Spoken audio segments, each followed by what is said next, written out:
Okay, everybody, good morning. Good morning. And thank you for coming. Okay, so, Pesach, a little inspiration. Last week, we spoke about how you have this anava, this humility we're trying to work on, and trying to get rid of the hames, which is the ga'ava, the haughtiness, and to have the good balance. Now, the question is, ideas are great. How do you go about doing anything? Like, literally, how do I go about doing something? I want to change my life. What are the steps I need to take to do it? So there's a really great lesson that I think we can learn from this week, which is the bidikat hametz. We search for hametz. But to start off, we're in the month of Nisan. There's something very interesting about the month of Nisan. And that is, in the Torah, there is no word Nisan. You won't find the word. The word Nisan is not in the Torah, and neither is Iyad, or Sivan, or Tammuz, or any of the 12 months. You're not going to find in the books of Moses, in the Hamishah Hamsheh Torah, at all. None of them. There's 24 books in our Torah, in our Bible, and only 4 of them, you're going to find months of our names of our months. That's it. Every other time, it's the 1st month, the 7th month, the 9th month, the 10th month. We don't use names in our Torah. Not only that, the rabbis tell us that these names for our months that we use now in Nisan, Iyad, Sivan, Tammuz, they're not really Jewish names. They're really not. We got them in Babel, in Babylonia. Now there are some who say they were really ours, and then they used them, and then we used them. But regardless, it's not in our Torah, mainly, really, except for the 4 books I mentioned. It's not in the Torah. So they use numbers. So the question is, that's something to think about right off the bat. Why are we using numbers and not names? The Torah says, "HaChodesh hazeh lachem Rosh Chodashim." This is the 1st month. Nisan is the 1st month. We're looking for something deeper. The Torah is, and listen, even weekdays, there's no Monday and Tuesday. There's no Monday and Tuesday and Wednesday in the Torah either. It's the 2nd day of the week. It's the 3rd day of the week. It's the 4th day, right? You noticing a pattern here? We're all about numbers, not about names. All about numbers. We count. We're counting 7 years of the Shemitah, and then the sabbatical years, and then the Yovel year, which is Jubilee year, which is every 7 counts of 7, right? So we're always with numbers, and we're not with names. There's something there. You know, the classic stereotype of the Jewish accountant is true. We are obsessive over numbers. That's why we're so good at them, right? We're always counting. The point is this. The Torah is always saying, take a stock of where you are in the grand scheme of things, on a micro level and on a macro level, which means it's not just another Monday in March of whatever year it is. I'm 37. Okay, it's another Monday in March of my 37th year. No. Today is the 2nd day of the week towards Saturday, towards Shabbat, and we are now in the 1st month of the Jewish year. I know exactly where I am and exactly where I'm going. When you use numbers, it's so much more powerful than when you're using names. When you get into the corporate world, if you work for a corporate company in the business world, there's something amazing, and it's called the fiscal calendar. The fiscal calendar is obsessive. March 31st is not just March 31st, first of all. It's the last day of the month. When you work for a real company, the last day of the month is psychotic, because that's it. We're closing the month. We need our numbers. Where are we compared to last month? Where are we year over year from last year, March 30th, 2021, compared to March 30th, 2020? Show me a report. Tons of reports and graphs. The fiscal quarter is almost coming. The 1st quarter is coming to a close. I remember my first job, I was like, what's a quarter? A quarter is like 25 cents. That's what I thought, right? A quarter, fiscal quarter. They're obsessive. I used to do reporting from one of my companies. And obsessive reporting. Exactly how much money did we make and lose? Exactly. We have to know, because there's millions of dollars riding on this information, and if we're a little lagging behind, something has to be changed right now to get us back on track. They're obsessed over this stuff. If you ever watch Shark Tank, what do they invest in? The guy who gets up there and doesn't know his profit and loss. I don't know. How much do you pay for the cookie? I sell cookies. I don't know how much I pay for it. Okay. No, they don't invest in that guy. They invest in the guy who says, the whole wheat cookie cost me 27 cents. and the white wheat costs me 24.5 cents, and I sell it for 3 times profit, and you're buying my company at 10 times revenue and expected value. This is what they care about. They obsess over money, right? What's our money? Our money is mitzvot. Shlomo HaMelech says, King Solomon, the wisest man who ever lived, Im tevakshena kekesef. If you search after mitzvot like you search after money, you're going to find success. We don't just have another humdrum day. Yeah, it's another day in my life. I don't know. My kids are all gone. They're out of the house, so I'm just living in this big blah time warps thing. No, you're going somewhere. Where are you going? Where are you now? Where were you yesterday? Life is not categories. We're like big chunks of time. Okay, this is me as a kid. This is me as a teen. This is me as a married person. This is me after the kids leave. And then this is me in the next world. It doesn't work like that. Life is a ladder. And every day you go up a ring or down a ring. There is no such thing as even, right? When Newton had his law of gravity, he took it from us. There is no such thing as a spiritual, in religion, there is no equilibrium. There's gravity. There's gravity. You have to keep yourself afloat by going up, or you're going to go down. This is not outer space. Religion is not outer space. There's gravity. There's spiritual gravity that will draw you down. Stagnation, staying still, means you're going down the ladder. So in life, it's really important for us. This is a big lesson from the Torah. You see, we use numbers for everything. Where are you? It's called Cheshbon Hanefesh. Cheshbon Hanefesh means I'm taking stock of my soul, a calculation of my soul. Where am I and what are my goals? Now you need goals. If you don't have goals, you can't even start, right? So it's really important that we take this lesson. Look at the Torah. No names, not Tuesday, because there's a 52 Tuesdays in the year. One Tuesday is not the same as the next Tuesday, right? Because that Tuesday was the first Tuesday of the first month, and now we're entering the second month. And we're heading towards a goal. Really important. So we're obsessed with counting. We are accountants, sure. We're accountants. If you can be a religious, spiritual accountant, you're going to grow every single day and count exactly what you have. The Hacham B'Tzuna Bar Shaul, who was the chief rabbi a few years ago, he's not alive anymore, he said something really important and amazing. He said, when we look to Bidikat Hametz, so this week, we'll talk about it at the end of the class, we'll do the Halachot portion. We search for the Hametz every year, right? So this week, it's on Thursday night. When we search for the Hametz, he says, before you search for the Hametz, search yourself. It's a good time to remember. You're searching, remember he said the Hametz represents the Yetzer Hara? Search yourself also. Take that time to realize, okay, it's a searching time. We're looking everywhere, cracks and crevices. Look into your soul. Search yourself. This should be done more often than once a year. It's very healthy to do, and the more you do this, the better you'll be. It's like 100% correlation with success. And this is not only in religion, it's with anything. In marriage, where do you want to be in your marriage? You know, some people says, I want to have a great marriage. Okay, how would you like to get there?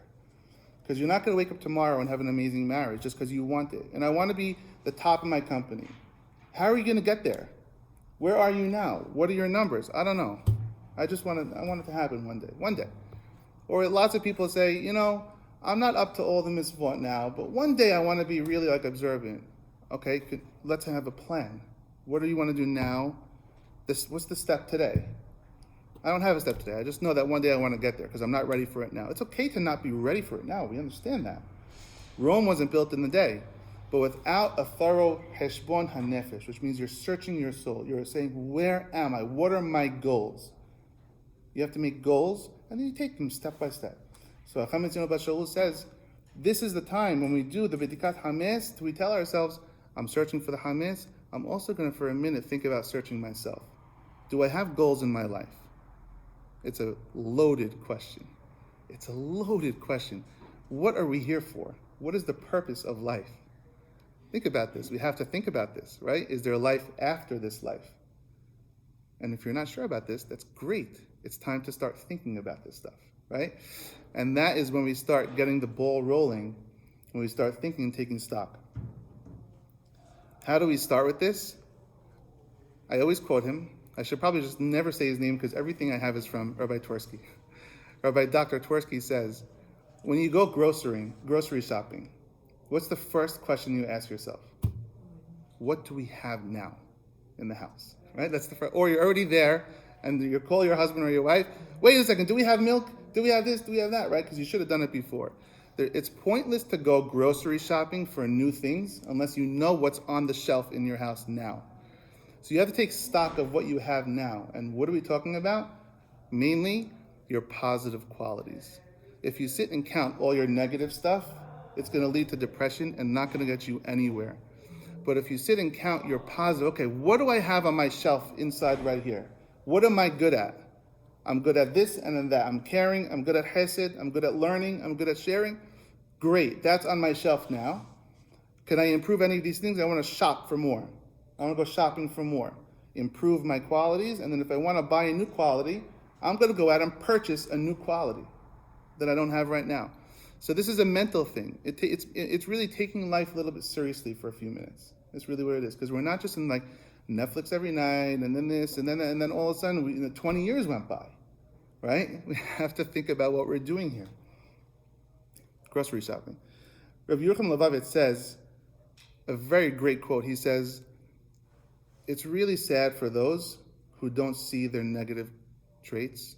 It's really a shame. But one who doesn't see his positive traits is even sadder.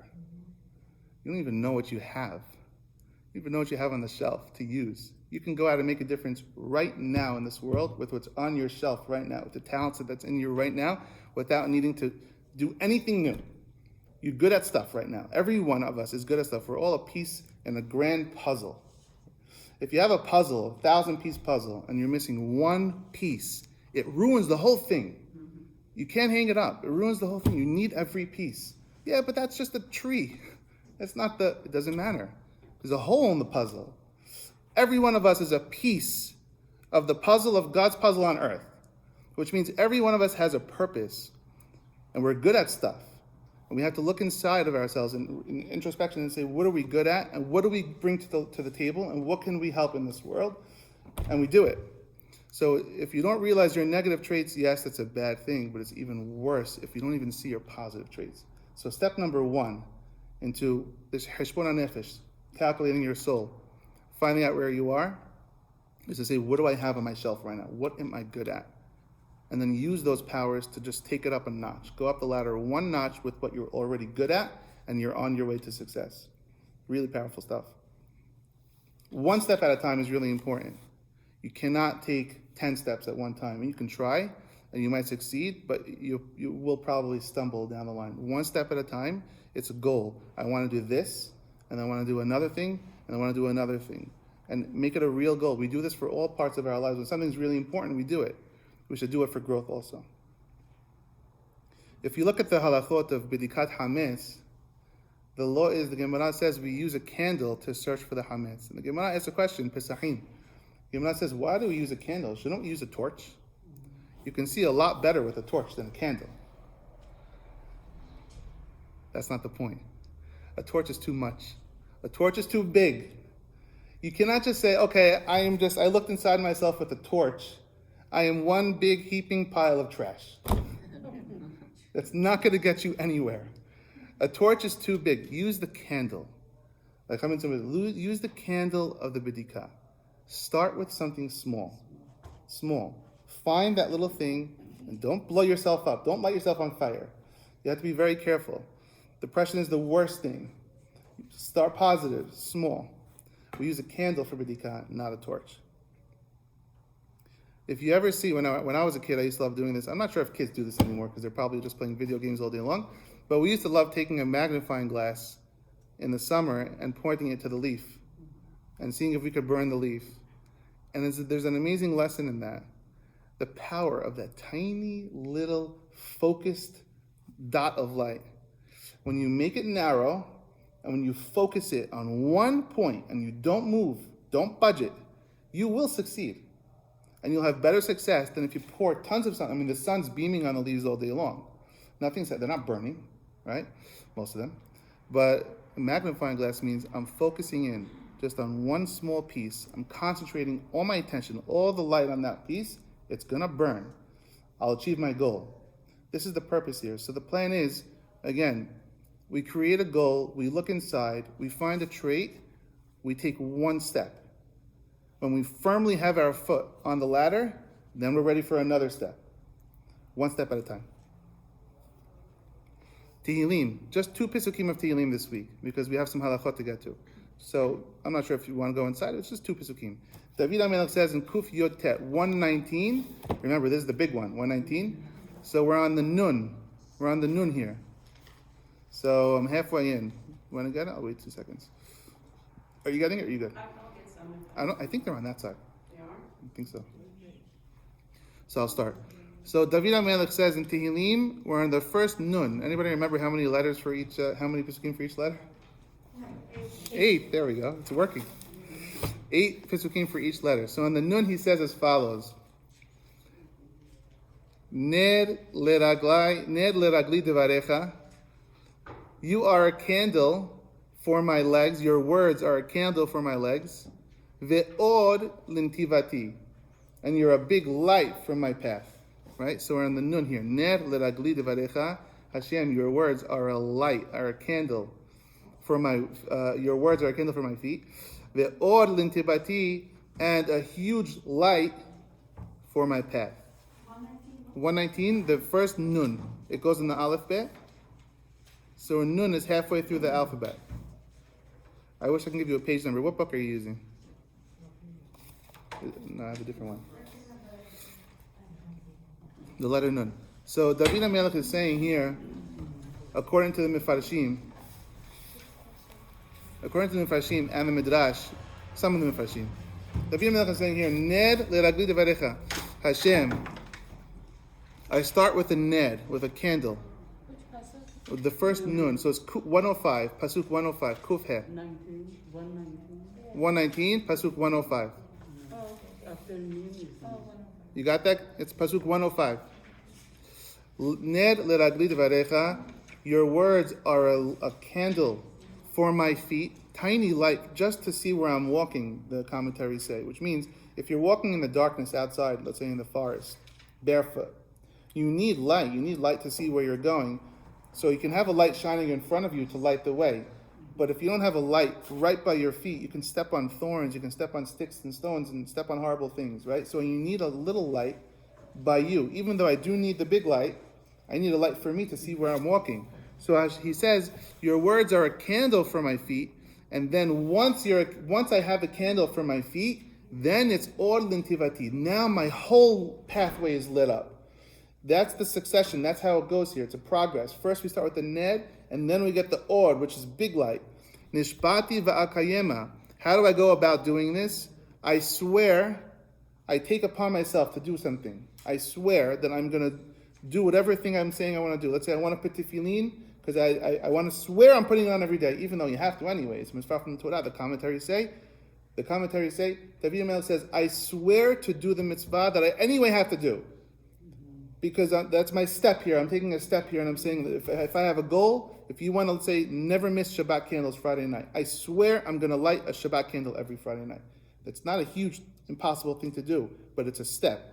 And then I get to guard all the laws. All the laws. It starts out small, and it gets big. So again, Ner leragli devarecha, you're a candle for my legs while I walk. And once I have a candle for my legs, I have a light for my whole path. The Hidah says, who was a great rabbi, Sfaradi Rabbi Azulai, the Hidah says, David HaMelech is saying something else here. He says, you have to be careful how the Yetzer Hara, the evil inclination, gets into your mind and messes you up, right? Because we each have Yetzer Hara and Yetzer Tov. One is trying to make us do bad, and one do good. He says, the Yetzer Hara, someone who's on track, he's not going to go to me now and say, go buy a cheeseburger from McDonald's. There's no chance that's happening. He's going to try to get me on a little crack. Something tiny. And then once he gets his foot in the door, he'll widen the crack and widen it more and more and more. And eventually, after a course of time, he can get someone to go down.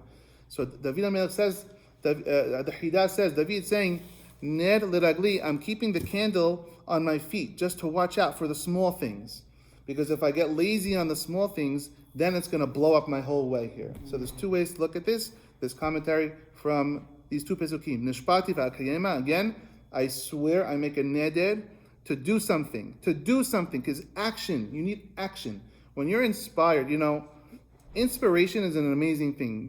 We have social media and we have WhatsApp and there's YouTube and there's videos flying around all day long. This rabbi, that rabbi, 1 clip, 2 clip, 1 minute clip of the day, 10-minute clip of the day, inspiration of the day. They're nonstop, right? Inspiration is fantastic. If you don't act on the inspiration, it's waste. It's going to the garbage. Because tomorrow, it's not going to be as inspiring as it was today. Let's say you find this inspiring right now. You need to make an actionable change now. You need to not say, oh, that was so inspiring. I'm going to change my life. What are you doing differently? Just take on something tiny. Take a bite, a small bite. Because inspiration is a gift from Hashem. And if you don't pounce on it when it comes, it's just going to be lost. It's a big gift. So he says, Nishpati v'akema, I swear I'm going to do something, just small. And then, I'm going to keep all your commandments, all of them. Small from tehillim, just 2 pesukim from tehillim to show our point. We start small, and Rabbi Twersky says we look positive in others, we look positive, and then once we start with an actionable goal, we're going to go better and better and better. We say this in the Amidah, by the way. In the end of the Amidah, in the Elokai Nesod, we say Petach libi betoratecha. The last part of the Amidah. Petach libi betoratecha ve'aharem misvotecha tidof nafshi. Petach libi betoratecha. Just open my heart to the Torah. Open me up. Ve'aharem misvotecha tidof nafshi. And then after your misvot, I'm going to come running after all of them. Open it up. Open it up a little bit. Get your foot in the door. If you want to make a change in your life, and this is for anything, a relationship. I want to be nicer to my wife. Okay, what are you going to do about that? I'm not sure, but one day we're going to have a great marriage. No. Do something right now. What are you going to do? Every single day when I come home from work, or whoever goes to work, whoever comes in first, I'm going to stop and I'm going to say, how was your day today? Tiny. But it's going to snowball because the snowball is going to roll down the mountain and get bigger and bigger and bigger and bigger. You have to make a change today. Huge thing. So, open me up a tiny bit, and then I'm going to just run after them all, one at a time. You're guaranteed success. I'll give you a proof. We say a very interesting halakha about the bedikah. We make a blessing on the bedikah, but we don't say Baruch Atah Hashem Elokeinu Melech Haolam Livdok or Ala bedikah. We don't say Hashem, you commanded us to search for the hametz, which we should, if you think about it, we should say. We say Al bi'ur hametz, on the burning of the hametz. But we're not burning hametz at the night. We're just searching for it. The burning is coming tomorrow. Why do we say al bi'ur hametz? We bless on the burning, which is the success of the mission. The whole goal here is to find the hametz, burn the hametz, get rid of it. When you start searching, you say Baruch Atah Hashem al bi'ur hametz, on the burning. You didn't even do it yet. It's so powerful. Just starting to search, you're going to succeed. You're going to succeed. Make the blessing. Make it. So if you make a step right now, let's say you come out of here right now, you have a resolution. I'm going to do this and that. You're successful already, before you even started. Make a beracha on that. We don't take beracha lightly. We don't make beracha left and right. Make a beracha, al bi'ur hametz. When you just see, I didn't even find one crumb yet. You're making a beracha? Yes. You're going to succeed because you're starting the search. Huge, powerful lesson. Not only that, there's obviously a custom. We take 10 pieces of hametz and we hide them around the house. There's a great commentary I read on this. Why do we do this? And there's a bunch of answers. One answer is, we want you to find something. We want you to find something. Let's say your house is spick and span, clean as a whistle. It's deflating to not find something. We want you to go there, and we actually want you to have a little success right away. I found one, got one. It's successful. So we want you to start small. We want to ensure that you do find something, because once you find one, you're on your way to finding the rest. Obviously, the point of the bedikah is not just to find the 10 pieces. We're hoping you find other pieces. But it doesn't matter. We want you to have an immediate success right away, even though you knew the piece was there the whole time because you hid it there. Because once you find that piece, it's going to give a pattern of success and you're going to have a better mission. Same thing in this life. It's important to get help with this sometimes. Because not always do we know ourselves, and not always can we see what's on our inventory, and not always do we know what our good qualities are and our bad qualities are. So we need some help sometimes, and we all know who that is. If you're married, it's your spouse. Have you ever asked your spouse, tell me what my worst things are? I want to be better. If you haven't, it's a good time to start doing that. While you're searching for the hametz, I'm searching my insides. Can you tell me something I have to fix? And don't take offense. Don't take offense when you hear it. Accept it. If you have a sibling, ask your sibling, ask your parent, ask your friends. What do I need to work on? Because I can't see inside myself perfectly. You have to accept the answers you get. There's a great story about Noah Webster, who created the Webster Dictionary. This woman came over to him once and said, I have a very big complaint against you. He said, why? He said, I checked your dictionary out, and there's very terrible words in that dictionary. How do you put these words in there? Curse words, not nice words. Why would you put these words in your dictionary? He says, ma'am, I understand what you're saying, but I have a question. How'd you find the words? You search for them. Don't put the blame on me. The blame is on you. You have to accept your fault. We always throw it on the other person. You're the one who searched for it. Don't blame me. Very powerful. I'll tell you another story. This one is not true. There was a husband and a wife driving on the freeway, and the cop pulls them over. The husband's like, oh man, the guy comes to the window. You were speeding. You were going 85 in a 65 zone. No, I wasn't. I was not speeding. Show me the printout. I was going 65 exactly the whole time. I had it on cruise control. You're wrong. I was not speeding. The wife says, come on, you were speeding. You know you were speeding. Just tell the guy, okay, and get the ticket. Let's go home already. Cut your losses. He says, who asked you? I didn't ask you what to do. Did I ask you for your help? I got this. I was not speeding. You don't know what you're talking about. You never know what you're talking about. Cop looks at that. Cop says, what an idiot. Okay. I wasn't going to do this, but you're not wearing your seatbelt either. Now you got a seatbelt ticket also. He says, no, I just took the seatbelt off right when you pulled me over because I had to reach for my thing. I was wearing it the whole time. The wife says, no, you weren't wearing it the whole time. What are you talking about?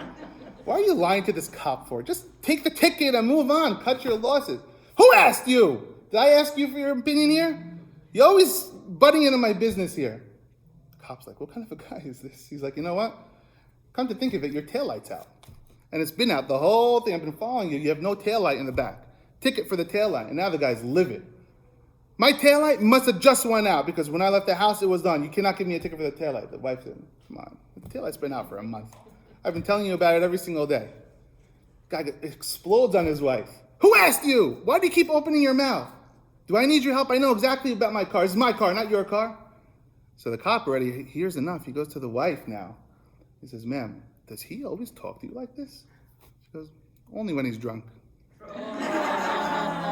So, you have to be careful.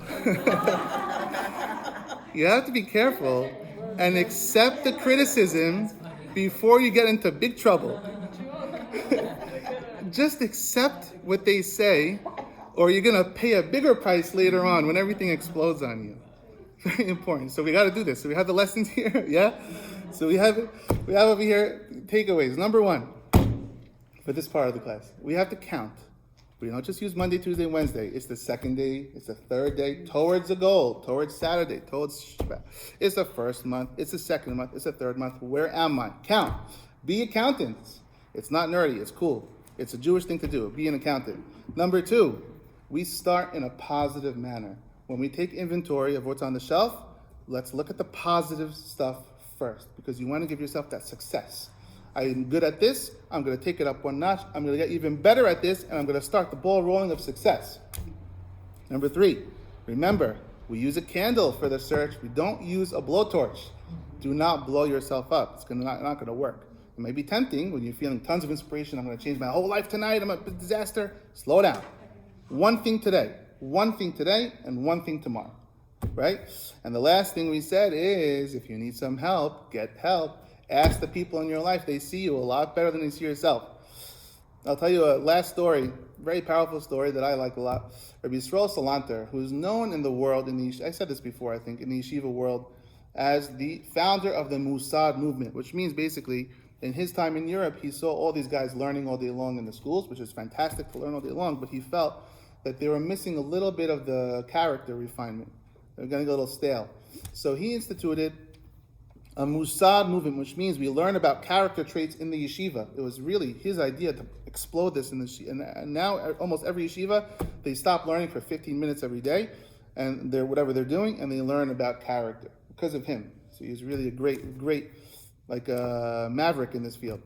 And he once said, when he was older, he was already an elderly person, he said, when I was young, a little, I thought I can change the whole world. I said, when I get older, changing the whole world.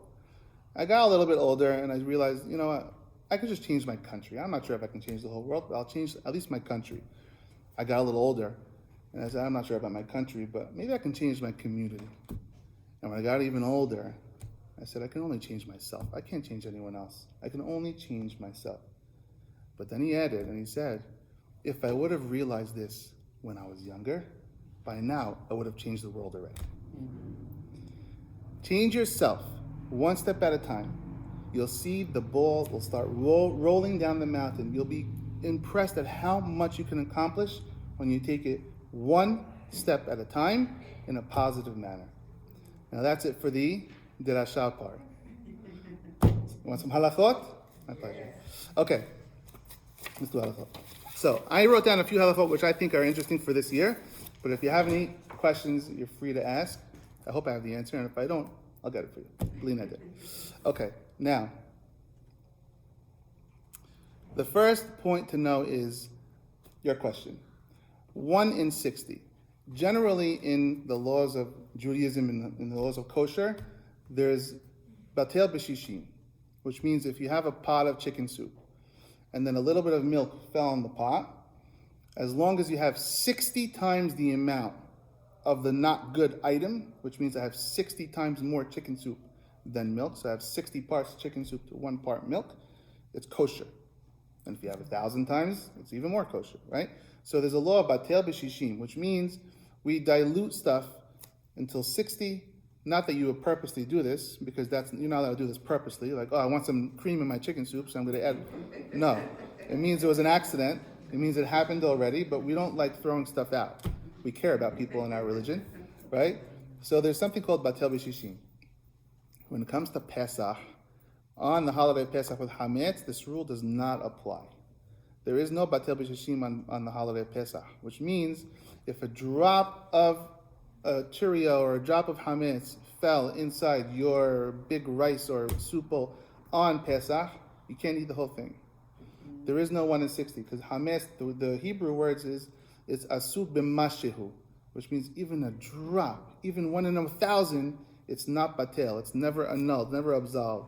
So we have to be, that's why we're psychotic about Pesach, right? We're OCD because of this rule. However, there's a discussion amongst the poskim about before Pesach. And I'll tell you what Maran Bet Yosef holds. By the way, disclaimer, every halakha I say is Chacham Ovadia Yosef. Chacham Ovadia, Alav Shalom, who is the chief rabbi, he is, in my opinion, the Posek Hador. He holds like Maran Bet Yosef, so Shulchan Aruch, across the board, almost. So before Pesach, he holds, there's a discussion whether yes or no, but the bottom line, he holds, there is a 1 in 60 dilution before the holiday of Pesach. So even though we can't dilute on Pesach, if you already did it from before Pesach, so I made my soup already for Pesach, I made my rice for Pesach, and then a little bit fell in today, let's say, it's kosher, don't throw it out, because it's 60 times the amount of the kosher in the non-kosher. Are we clear so far? So because of this reason, my wife can tell you, I'm always crazy about let's buy all our food before the holiday. Just stock up before the holiday, because if something's in there, it's 1 in 60, you're going to be good to go, right? And this is why they always say buy your milk before the holiday, buy everything. It's great to do your shopping before the holiday instead of on the holiday. So that's the easiest tip to save you from violation of these laws. Literally the easiest tip, just stock up before the holiday. Go shopping on the holiday as least as possible and you'll be good to go. Good, number 1, good? Answer your question? All right, great. Number 2, when you're buying the meat for Pesach, it's advisable to not say the words, this meat is for Pesach. Because Pesach is a word for the holiday, but Pesach also is the name of the korban, the sacrifice we used to bring. If you make something a sacrifice, you're in big trouble these days. Because if, I'm not doing this for the record, but I'm just as an example, if I say this coffee is a sacrifice to Hashem, what am I supposed to do with this coffee? I can't, there is no Bet HaMikdash, there's no temple now, I can't sacrifice it. I can't drink it, I can't sacrifice it, I can't throw it out because it's holy. What do I do with this thing? So it's literally got to sit there forever. So you don't want to make anything holy. So because of this, they always say, try not to say this meat is for Pesach, because it might be sounding like it's for the Korban Pesach. So instead, you get in the habit of saying this meat is for the holiday of Pesach. What about other foods? Other foods, some people are strict, but we don't have to be strict on that, because the meat is the real Korban. There are those who say, what about the chicken? You can't bring a chicken for Korban Pesach. You can't even bring a chicken for the sacrifice if you wanted to. Some are strict, but if you do it on the meat, you should be good. You have a question? No. Okay. Were you waving hello? Okay. Okay. Good. That's number 2.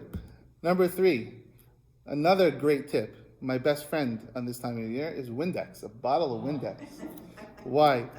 Because she's laughing. You should have seen how many times Pesach is in 1 hour. I'm Windexing my whole car, everything, right? Because the only thing that is asur is food that a dog would eat. If the dog wouldn't eat it, it's not considered food. Now, Ashkenazim have their own stringencies, and good luck to them on this. They check their shampoo with the shea butter and all this stuff. I don't know what they do, but we don't do. This is not food, right? Put the shampoo for a dog, put it in the bowl. Will it lick up the shampoo? Some dogs might, but it's not generally eaten by a dog. So if you just Windex, if you're in the car and you can't reach this thing and you can't reach in there, you're going to cut your whole hand up, spray some Windex or, right? Get some spray on there, make it non-edible, and you're good to go. Besides for the fact that we're going to do bitul, which is mean we're making a statement where we're saying, this does not belong to me, it's hefker. Anyone who wants it can come get it, which is another layer on top, which is good to go. So, the bottle of Windex is your friend. If you're in a time crunch, I don't know, everyone has different schedules. Some years I worked literally until the day before Pesach, and I had no time to clean. Windex the trunk of your car. Windex it. Spray something on there. Not only Windex, anything. That's number 3. Make sure to sell your hametz. Selling the hametz is a gift from the rabbis. Anyone who says the rabbis hate you, they don't hate you. The rabbis love you. The rabbis created a sale of the hametz. Imagine you have to throw everything in the garbage. Sell the hametz. People say, well, I don't know, it's a little loophole thing. I'm not into the loopholes. It's kosher. It is kosher to sell your hametz, number 1. Do it. Number 2, not many people realize this. We're so crazy, in a good way, about the laws of Pesach because of the punishment associated with it. God forbid, no one should ever get punished. And if it's an accident, you're not going to get the punishment either. We're talking about on purpose, which is karet, which is a very difficult punishment. But karet is only for eating hametz. There's a separate isur, a separate prohibition from the Torah to owning hametz, which is called bal yira'eh or bal yimatzeh. That's not a karet. Am I clear here? So owning hametz is not allowed. You can't keep hametz in your house. But if you own hametz, you're not getting karet for that. You're not getting the tough penalty for that. It's a lav. It's just like, a lav you shouldn't do either. It's like eating not kosher, so pizza out. It's not good, but it's not like the worst punishment that we have in our religion. That's for eating hametz. So number 1, sell the hametz. Number 2, even if you're like, well, I don't know, I'm really careful. What if it's not a good sale? You're not talking about a karet. Even if you want to say it's not a good sale, it's a lav. It's a lo ta'aseh. It's not a karet. Am I clear with this? We're good? Yeah? Okay. Let's get to the schedule. This year, Erev Pesach, which means if I say Erev Pesach, it means Pesach is that night. So if the first Seder was tonight, today would be Erev Pesach. So Erev Pesach, the day before Pesach, or the day of Pesach, you would say, is on a Shabbat, which makes things complicated. So number 1, we would typically search for the hametz the night before Pesach. But that would be Friday night. We're not going to do candles on Friday night and search on Friday night. So let's push back to Thursday night. So we search for the hametz a day early. Now, on a typical year, The night you search for hametz, the next morning you get to eat breakfast, and that's it. You can't have any hametz during the day. But this year, we search for the hametz a day early, Thursday night, which means Friday, the next day, you could eat hametz the whole day. That night is not Pesach. Saturday night is Pesach. So it's a very odd year in which we're searching for hametz, even though I know tomorrow, literally the entire day and night, and the next morning, I can eat hametz again if I want to. Understand what I'm saying? So we're going to search for hametz Thursday night. You're going to set aside the hametz you plan on eating, set it aside. You're going to say, or your husband or whoever will say the kal hamira, which is the annulment of the hametz, which means any hametz that I did not find does not belong to me. It's hefker. And by making this declaration, you're legally making it not belong to you. Now, it's important to say this in a language you understand. It's Aramaic. If you read it out of the book, it's in Aramaic. Kal hamiladi kabishuti hazite. It's Aramaic, right? Make sure, you want to say it in Aramaic, say it in Aramaic, but make sure if you don't understand what you're saying, to say it in the language you understand, and really good if you say it 3 times in the language you understand. English, Farsi, whatever you want. Yes, say it in the language you understand, because you're trying to do something legal here. You don't want to mess around, so you want to get what you're saying, So, that's number 2.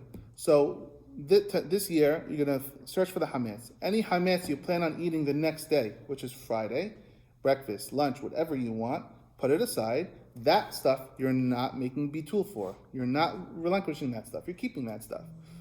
Now, you can save food for Friday night. You can save bread for Friday night. You can save bread for Saturday morning. Because we have to stop eating hametz on Saturday morning-ish. Right? So, and we'll talk about that in a second. The 10 pieces of hametz that we put out. Number 1, it's really advisable to make a list of where they are. A cheat sheet.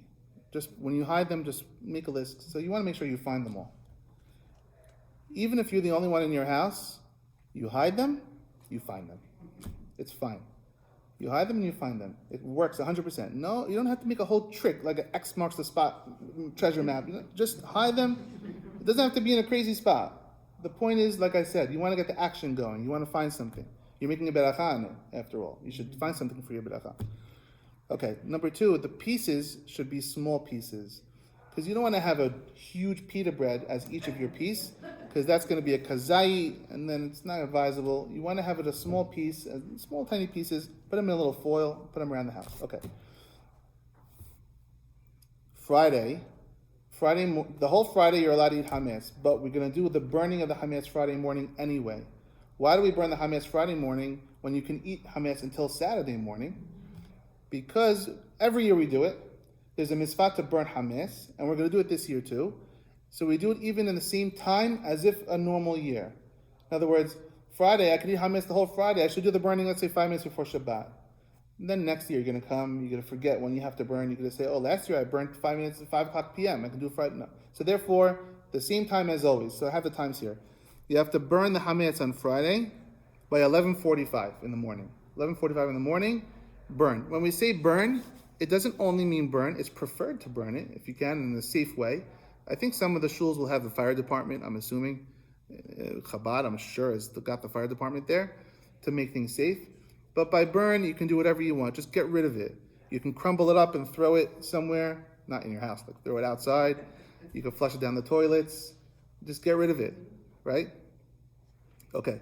Saturday, now, we're good here? Now we have Shabbat coming. There's no hametz in the house. We have to eat Shabbat night, Friday night. We have to eat Shabbat morning. And many people really should eat Seudat Shlishit on Shabbat also. So how do we go about doing this? Okay. Option 1. First of all, when you light candles for Shabbat, don't forget the memorial candle. Because you got to light Saturday night from an existing flame. Okay? Option 1.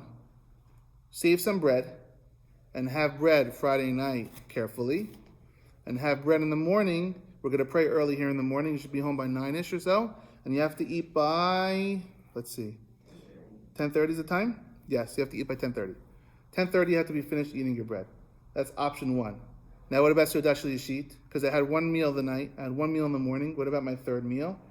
Some people have a custom. they're going to eat at, let's say, 9 o'clock, a short meal, go for a walk around, come back and eat again at 10 o'clock, 2 meals back to back. Some people say that's not good because you shouldn't eat Seudah Shlishit so early. You're supposed to eat Seudah Shlishit later, the third meal later. Another option is you could just use egg matzah. Why egg matzah? Because on Erev Pesach, you're not allowed to eat real matzah. On Saturday this year, the whole Saturday, you cannot eat real matzah. Why? Because the rabbis want you to save that for that night. The mitzvah, the Gemara gives a kind of a gory example, but whatever, basically, the Gemara says, if someone's getting married, he's going to be with his wife that morning, wait till the night. We want you to be excited, right? So, sorry, that's what the Gemara says. I didn't make it up.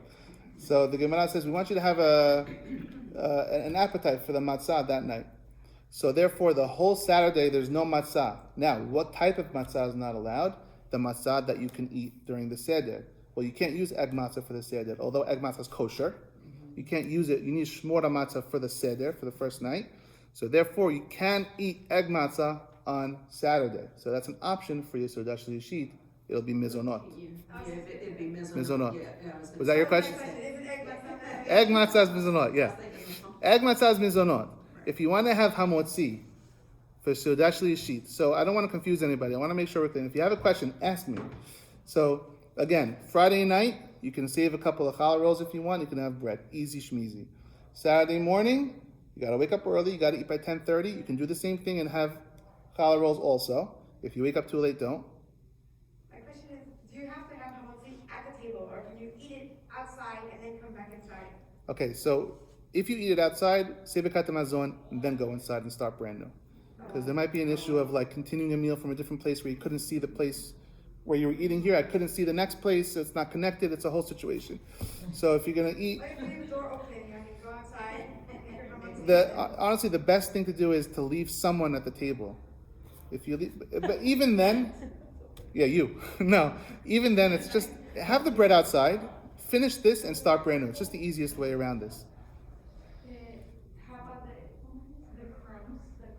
Where we throw? Okay, so the crumbs, we're going to flush down the toilet on Shabbat. It's the best thing to do. The crumbs, flush them down the toilet. Time to be a plumber. Yes. Or, To begin to What if you have too much left over? okay, hold on. We'll do that. That's a good point. Hold on 1 second. Flush them down the toilet or throw them in the trash. It's better if you can throw them in the trash like on the street, if you can, or put the garbage in the street, or if you have like a dumpster, throw it in the dumpster, which is where I'm going to do. We have like a communal dumpster. I'm going to throw it in the dumpster, right? If you don't want to put tons of bread down your toilet, don't save tons of bread, first of all. Just, seriously, just take a little bit, just enough. Now, feeding the birds is a good idea, but you want to make sure you do it before the Zman. Because there are many poskim who say once the Zman is up and you're not allowed to benefit from Hametz, you can't even feed animals with that. Even random birds. There are some people who say that. So, careful with that. Yeah. So for Seudah Shlishit, like, do you have to have like mezonot or bread? Can you just do like? Okay, good. That's the big question of the day. So Seudah Shlishit is the big question, and we're getting there. I just want to make sure before we get to the third meal, we have the first 2 meals clear. So the morning, you got to eat by 10:30 bread. If you don't want to do that, or you don't want to eat breakfast, then you can have mizonot. You can have egg matzah. You can have real matzah, because it's asur that whole day. You can have egg matzah. Now, the third meal, you can eat. Now, you're supposed to have bread for the third meal. It's a question amongst the rabbis whether you have to. It's definitely a less stature than the other 2 meals, but you're supposed to have bread, hamotzi, for the third meal. So, either A, you don't have hamotzi, you have egg matzah, which is mizonot, or 2, you have fish and fruit and meat or whatever, and you just have a kazayit of that, and you say, sorry, that's the best I can do. Or you do what I said, and some people have 2 meals back to back in the morning, which is like a little hard to do, and there's no chance I'll do that. Or there's a fourth option. The fourth option is as follows. Hacham Avodah Yosef says as follows. He says, the matzah, really what's the point here? We would love to eat matzah this day. Matzah, we make hamotzi on the matzah, it would be fantastic, but we're not allowed to eat matzah because the rabbi said you can't eat matzah before the wedding, right? Sorry about that. I'll make sure to bring that back a few more times. So he says as follows. He says that is only talking about matzah that you can use for the seder. But if you take a round shmora matzah and you fry it in a pan, or you dip it in the soup and let it cook in the soup so that it has a whole different flavor profile than matzah, that can be hamotzi. Now you have to make sure you don't do this in pieces smaller than a kazayit. Because if you fry pieces smaller than a kazayit, it becomes mizonot. So I remember learning this with my Rosh Yeshiva, Rabbi Dweck in Deal, and we had What's kazayit? an epiphany. A kazayit is 27.5 grams. Yeah. Like an ounce, just about. No, more than that. Rabbi Dweck, my Rosh Yeshiva, we were learning it together, this in Deal, New Jersey, and we were talking about side issue, French toast at a bar mitzvah, French toast at a wedding. If you think about it, it's the same law applies. Because if they put the French toast as a big piece, it's hamotzi. But if they slice it into little strips and then fry it, it becomes mizonot. Because if you fry something in pieces that are small, it loses its status as bread. So the same thing, are we good? So the same thing with the matzah. So what we'll be doing, hopefully if she allows, is I'll be getting a frying pan, and I'm going to be frying those matzahs before. Now you want to fry it before Shabbat. Even though you can't fry in Shabbat, but you can dip it in the soup, right? You can say, well, I have soup for Shabbat. Can I just dip it in my soup on Shabbat? You shouldn't do it on Shabbat, because there are those who hold, once the shmor matzah is here and it's forbidden, I can't just play games to make it allowed. If I did it from before, it's okay. So again, you should have 4 options now. 4 options. Either A, you save bread for the morning, for the night in the morning. B, you have egg matzah, which is mizonot. So no, birkat hamazon on that? On what? Egg? Yeah. No. Al mechiyah. Okay. Yeah. 3, you just skip the whole grains thing and you just have fruits.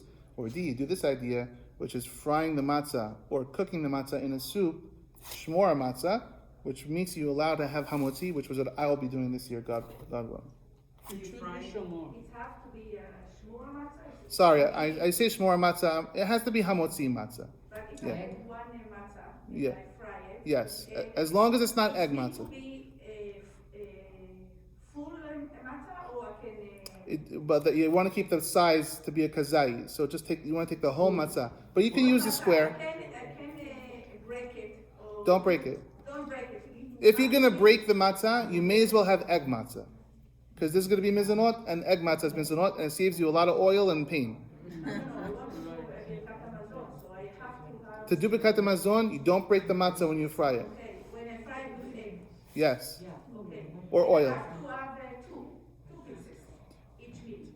Okay, so for the 2 breads, your Hacham Avadia says for the 2 breads, you can just grab a piece of matzah from the night and say, this is my second bread. Even though I'm not allowed to eat this matzah, I can make a second bread. But I'm going to talk about this in 1 second.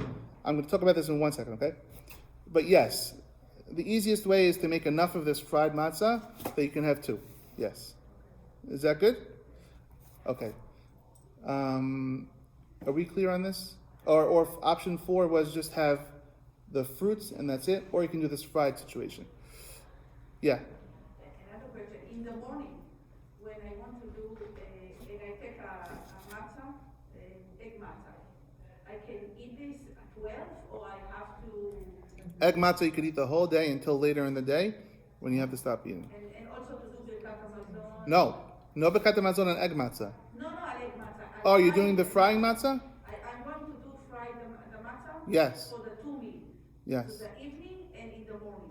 Yes. But in the morning, I don't want to eat at 10 o'clock in the morning. I want to eat this after shul, so 12 Yes. o'clock, So, yes. It's better if you have bread Friday night. If you can do it, a little pita, because that's real bread. If you don't want to, fine. The answer to the second part is yes. You can have the fried matzah whatever time. You're not bound by time. It could be 11 o'clock, 12 o'clock, 1 o'clock. Doesn't matter. No, but she wants it for her morning. Morning. Faddal. When you add egg, it's still considered hamotzi? When you're saying egg matzah or the fried The matzah? fried matzah with egg. Yes, as long as you fry it in bigger slices than a kazai, it's hamotzi. This is the major So you idea. soak the whole matzah in egg Yes, and then fry it on both sides or oil, and then it becomes becomes better than egg matzah. like French toast. It becomes better than egg matzah because it already was a real matzah. Understand? You have a big enough pan to. Yeah, so I'm on Amazon right now. I'm going to go buy a massive pan, and she's going to love it. She gonna love it. Yeah, she's going to love it. 30-day returns. Okay. Matzah being mukseh. There's a lot of talk about matzah being mukseh on Shabbat. Now, there are those who say matzah is not allowed to touch. You're not allowed to touch matzah on Shabbat. This is partially true, partially not true. The matzah that you cannot touch on Shabbat, the matzah that is mukseh, is talking about the shmora matzah for the seder. It's not talking about the box of square matzahs that you have in your house, or egg matzahs, or other matzahs, because that stuff you can feed to your children right now if you want. You can eat all day, right? You can't eat the box matzah with no egg. Just regular box matzah you cannot eat on Saturday, because the same rule applies the wedding, right? But you can give it to kids.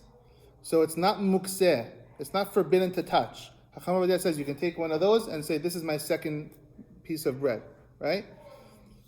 To those people who say that matzah is fully mukseh on Pesach, Hacham Ovadia brings a great question. And he says, the law is on Yom Kippur, if you have children in the house, on Yom Kippur, you can make them breakfast, you can make them food. Why are you allowed to touch food on Kippur, but you can't touch matzah? Right? Food I can't eat Yom Kippur, but I can give it to my kids, so I'm allowed to handle it. Matzah I'm not allowed to eat now, but I can give it to my kids, so I should be allowed to handle that too. Right? It's a great point. So we're talking about the shmora matzah is what you should not touch. So when you make your seder, you have the shmora matzah, the round handmade shmora matzah, that put aside, don't touch that on Shabbat, save that for later. Okay, another thing. We don't want to set the holiday table on Shabbat. We don't prepare on Shabbat for the holiday. There's a big sigh. You heard that. This is the hard one. What about all the food? You take it out of the refrigerator and like make it get to room temperature? It's best to not do Because anything. what's gonna happen is, okay, yes, you cooked everything before, right? You cooked it all, everything's ready, but you still got to heat it up. And by the time, they come back and it's time to sit down and now the table has to be set and the food's freezing cold. This is the thing. This is the pain point. So what you can do is this. I know everyone. No. But this is what you can do. There's a couple of things. First of all, the second Shabbat ends, just throw it in there because we got to do Haggadah, Manishtana, but it's going to be 45 minutes to an hour or so, a half hour in a fast family until you actually eat. Or you can actually eat from the food. If you're going to eat from the food, there's a little loophole there. You take it out to give yourself some food and actually eat it. Don't just say, I want all the food. I changed my mind. I don't want the food anymore. And that's all same. No, actually eat from the food and then you don't put it back to get it lukewarm, right? Don't get it in your room temperature. Yeah. You only want to do stuff on But Shabbat. don't put it in the oven that's already on or on the. No. Wait till Shabbat's over. So, but for that, you want to only do things on Shabbat for Shabbat. You don't want to do anything on Shabbat, setting the table. So if you have no kids at home, set the table Friday before the holiday. Right? Let it all be beautiful. I hate those people, right? But if you have kids at home, then you're scrambling the minute after the holiday ends and get to work right away so that by the time everything's ready, we can get rolling. It's a challenge, but we have to do it. I have the time also. During the year, we don't say hamotzi on matzah. Right? During the year, Ashkenazim say hamotzi on matzah, but Sfaradim do not. So if we don't, then how can she do the fried thing for the morning? The morning, because we can't eat bread anymore. Bread is asud. Bread is asud that day. But it's a good point. She's saying better to wait till after the 10:30 time of eating, so that for sure you're not allowed to eat bread anymore, and then it's going to be your bread. Which I don't think she's going to eat. If you're going to do the fried matzah, I don't know who's eating at 10 o'clock in the morning. It's like French toast. You're going to eat lunch. French toast. But there are even those who say that matzah would be hamotzi, so you may have that to rely on. I know some people are doing matzah Friday night even.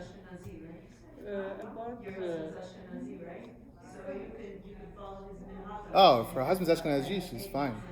If we Yeah. light the candles for Shabbat, Yes. we have to wait for haftara, then light candles. Good question. We have a good question here. When you light the candles for the holiday, say Baruch Hamavdil ben Kodesh leHol, ben Kodesh leKodesh, and therefore that's your havdalah, so that you can go light. Good point. Was that your question? Yes. Say Baruch Hamavdil ben Kodesh leHol. You need a big candle so you can light from an resistant flame. You need a big candle so you can take from a resistant flame. No shehiyanu on the lighting, just lahadlik neshel yom tov. Okay? No shehiyanu. La'alik ner shel Yom Tov. No Shehiyanu. No Baruch Atah Hashem Shehiyanu. Yeah. No Shehiyanu. No. Existing flame, and before you light, you say Baruch Hamavdil ben Kodesh leKodesh. I can write it for you if you want it, because that's your havdalah. That's your breaking Shabbat, and now I'm going to the. You have to light That's your havdalah. for Yom Tov before Shabbat, so that after Shabbat you can light. You have to light an existing flame, like a memorial candle. Memorial candle. Right. Memorial Now we're candle. gonna do actual havdalah in the seder, in the kiddush, which is called Yaknahaz. Yaknahaz is an acronym. Yain, Kiddush, Ner, Havdalah. So each one stands for something. It's a fancy word, which I love saying, but it basically means in the Kiddush, there's a little beracha for Havdalah. It's right there in the Siddur. It says on Saturday night to add this blessing, and that's your Havdalah. We're going to do that. Okay? It's in there. What else do we have here? Seudah Shlishit should be eaten by 4:45, which means just to stop eating. Because you don't want to eat right before the holiday. You want to have an appetite. So 4:45 p.m., that's it. Close it up. Okay? What else do we have? Afikoman. Afikoman is the last thing you eat during the Seder, right? Afikoman literally means what? Afikoman means? Dessert. Yes, it means dessert. That is your dessert. So the last thing you eat on Pesach is Afikoman, and after that, there's no more eating. Only water. There's a question about tea. But there's no desserts, no wine anymore. The Afikoman is the last step. You want to do that before Hasot, which is midnight, which is not 12 o'clock. It's a halachic midnight, which is 1 o'clock, 12:59. So you want to finish the Seder by 12:59 with the Afikoman. Wow. You think you can handle that? Wow. Okay. Will be passed out by then. I have one last thing, unless you have questions. One last thing is Murid Hatal. So on the first day of Pesach, before Musaf, we're switching from our winter rain tefillah to the dew tefillah. The after Shahrit, which is the Musaf prayer of the first day, is the first Amidah. No, Sunday. On the holiday. On the first day of the holiday on Sunday, Musaf is the first prayer where we say no, not Shaharit. We say We say we always switch for even on Sukkot when we go back to the other one. We also do it in Musaf, always Musaf, and we switch over to Murid Hatal. So no more Mashiv Haruach Murid Geshem. We switch over to Murid Hatal. If you made a mistake and you said Mashiv Haruach, you got to repeat your Amidah because we don't want to ask for rain when we don't want rain. So don't make the mistake. So Murid Hatal is Sunday. You go by the time of the shul. By the way, if you're praying in your house, you go by the time of the shul, when the shul does it. And the shul does it probably around, 10:30 in the morning. That's the switch over time. Okay? Anyone have any questions? I think that's everything I wrote down. You got everything? Yeah. This year's going to be a success? Yes, thank you. What do? I press this?